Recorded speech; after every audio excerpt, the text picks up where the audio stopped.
MCR, if you had to give Dan Campbell a grade, A, B, C, or D, or F, what do you give Dan Campbell? Would have to give Dan Campbell a B plus because he had to go above and beyond his job, not just as a head coach.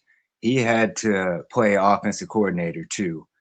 So I have to give him a B plus for that. And part of that, the reason why I'm giving him a B plus is part of because of the 9-8 record. But had they made the playoff, I might have gave him an A. I would give him a solid B plus all day. Statman for Dan Campbell, where are you sitting at? Dan Campbell, I'd say more C plus, B minus.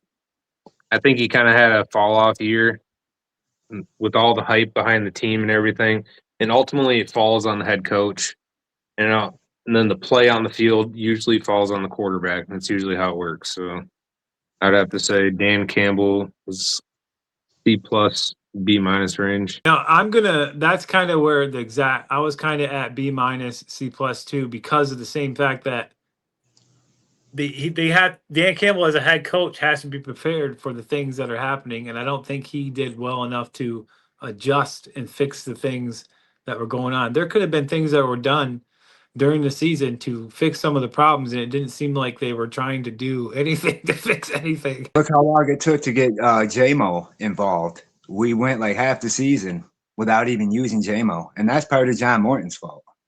I can't blame Dan Campbell for that. But you see, they started using him more when Dan Campbell came in, the offensive side of it. Marco, what would you give Dan Campbell?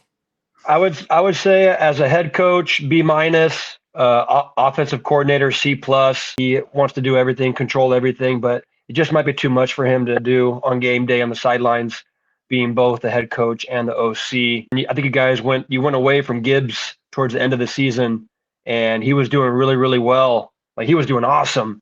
And kind of went away from that. So I really don't like head coaches being the OC, but that's just my personal opinion. Head coach, B minus, offensive coordinator, C plus.